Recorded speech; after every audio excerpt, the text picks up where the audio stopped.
Welcome back to the quarterback film room. Again, my name is Brian Truland here, founder of the QB Film Room. So today we're going to switch gears from the college game over to the professional ranks. And we're going to talk about the Minnesota Vikings.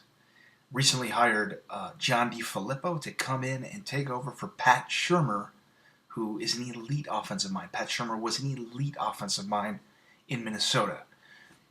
He essentially was the offensive coordinator for a year and a half for the Vikings. He came in halfway through 2016 when Norv Turner resigned, and he was able to guide Sam Bradford to have a pretty efficient year. He was able to craft an offense that catered to Bradford's strengths, and then in 2017, after Bradford went down, he was able to do the same for Case Keenum, and Case Keenum was able to flourish under Shurmur. So obviously Shurmur was going to be a hot commodity at the end of the year, rightfully so. He becomes the head coach of the New York Giants. If I'm the Vikings, I'm saying to myself during this process, what can we do to keep Shurmur here? Is there anything we can do? If I'm the Wilfs, if I'm general manager Rick Spielman, I'm saying, hey, let's pay you $4 million a year to stay here, be the offensive coordinator, $4 million, $5 million, whatever it takes, because it's the nature of the business. Change is the nature of the National Football League in terms of coordinators. But if you dig deep and you look from a historical perspective, what happens when there's a change? That first year, there's growing pains.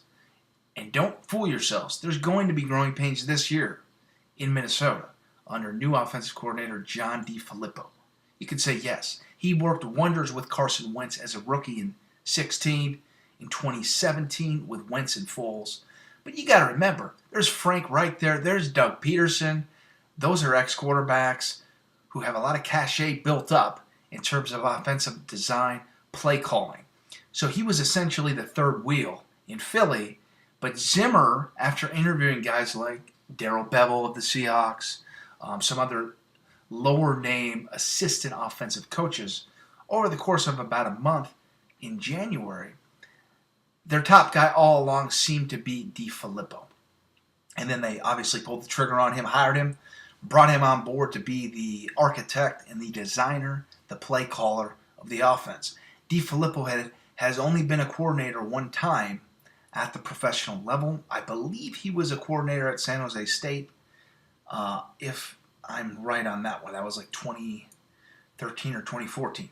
But he's worked with young quarterbacks, Mark Sanchez in 2009, Derek Carr, and obviously Wentz.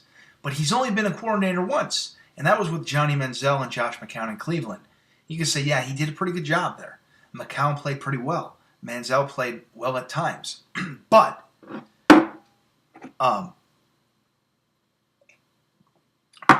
2015 in Cleveland, a little bit different than 2018 in Minnesota. Expectations were extremely low. The bar was set low there when he was OC. Now he's coming into a situation where a guy like Shurmur, who's a top 5 NFL offensive mind, leaves.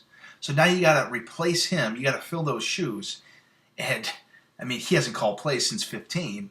They don't know who their quarterback's going to be. Don't kid yourself. There will be growing pains for the Minnesota Vikings this year in 2018. Don't be shocked if they go 7-9, 8-8.